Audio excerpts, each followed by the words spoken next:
नमस्कार, आप देख रहे हैं DRS 24 और मैं हूं आपके साथ श्वेता।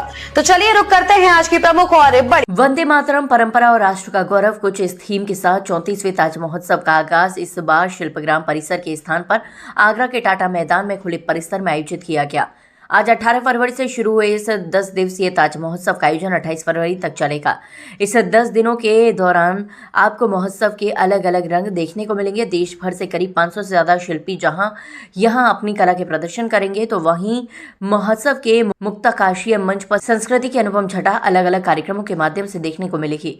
यही नहीं, ताज महोत्सव में आप देश भर के व्यंजनों का लुत्फ भी उठा सकेंगे। यकीन मानिए, इन 10 दिनों तक आपको यहाँ एक लघु भारत की झलक देखने को मिलेगी।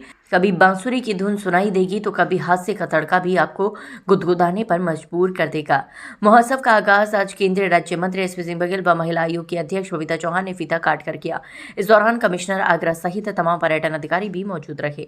हम सब आगरा और आगरा के आसपास के लोगों के लिए प्रसन्नता का विषय है कि विगत वर्षों की बात पुनः 35वां ताज महोत्सव का आयोजन किया जा रहा है, जो आगरा विकास प्राधिकरण, जिला प्रशासन और सिविल सोसाइटी के सहयोग से हो रहा है, जिसमें मंच पर विभिन्न कथक, कुचिपुड़ी, बेहुआ, गरबा, भांगड़ा, हमारे शास्त्रीय गीत, शास्त्रीय संगीत, शास्त्रीय नृत्य, इसके अलावा सुगम संगीत भी, प्लेबैक सिंगर भी आ रहे हैं, गज़ल गायक, मुशायरा, कवि सम्मेलन, कव्वाली, और वन डिस्ट्रिक्ट वन प्रोडक्ट में लगभग उत्तर प्रदेश के हर जिले का और आसपास के उत्पाद भी यहाँ पर प्रदर्शित किया जाएगा। जैसे हमारा ही पेठा, लेवर्क और लेदर वर्क, सहारनपुर की लकड़ी वाले भी आते हैं, भदोही के कालीन वाले आते हैं, खुर्जा की पोट्रीज वाले आते हैं, मेरठ की कैंची वाले आते हैं, हाथरस की हिंग वाले आते हैं, और मथुरा के गारमेंट्स के साथ मिर्ज़ापुर की पोट्रीज, ये सब यहाँ पर एक ही मैदान में इसका प्रदर्शन किया जाता है।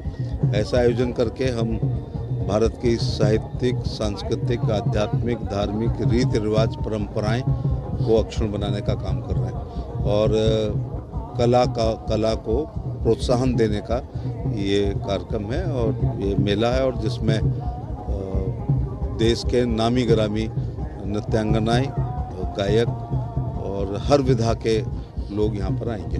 थीम वंदे मातरम रखी गई है, इसको लेकर के क्या कहना चाहिए? बहुत ही अच्छा है। इस बार वंदे मातरम का 175 साल मना रहे हैं। बंकिम चंद्र चटर्जी जो इसके रचयिता हैं, इस राष्ट्रीय गीत के प्रति इससे अच्छी हम और क्या आभार प्रकट करें कि ताज महोत्सव जो उत्तर भारत का प्रमुख मेला है, उसकी थीम हमने वंदे मातरम पर रखा है।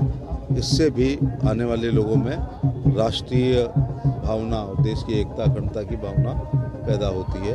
2047 के विकसित भारत को जो प्रधानमंत्री बनाना चाहते हैं, उसमें ये थीम का भी बड़ा रोल है, और पर्यटन विभाग के द्वारा पर्यटन एक बहुत बड़ा उद्योग है।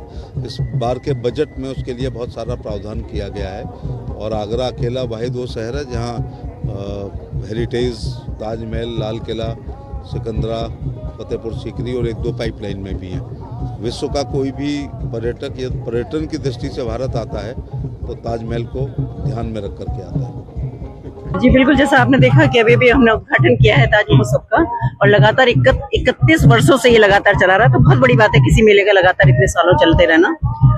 तो मुझे लगता है कि आगरा वालों के लिए भी, और एक ये बहुत ही अच्छा अवसर भी है, एक महोत्सव आगरा वालों के लिए भी होता है ये, क्योंकि बहुत लोग आते हैं। दूसरा, एक यहाँ से जो ये मेला लगता है, इसका संदेश पूरे विश्व में जाता है, क्योंकि पर्यटन की स्थिति से अगर देखा जाए तो यहाँ बहुत पर्यटक आते हैं और दुनिया भर से यहाँ आते हैं। तो मुझे लगता है कि जो यहाँ से संदेश जाता है वो भी बहुत दूर तक पहुँचता है। जैसे कि अभी अगर हम थीम के बारे में बात करें तो वंदे मातरम थीम है, तो मुझे लगता है कि ये देख के एक उत्सुकता हो रही है। और जो मैं कहना चाहूंगी कि जितने भी यहाँ प्रशासनिक अधिकारी हैं, जिन्होंने भी ये यहाँ एक जगह बदली है, और जितना खूबसूरत यहाँ माहौल लग रहा है, तो बहुत ही एक अच्छी अनुभूति हो रही है। कितने दिन चलने वाला है? 1 हफ्ते चलता है, 28 से लेकर 27 तक चलेगा ये यहाँ, और हमेशा से यही चलता आता है। फिर बाद में देखते हैं, अगर बहुत ज्यादा भीड़ होती है, कुछ ऐसा होता है तो उसको बढ़ा भी दिया जाता है।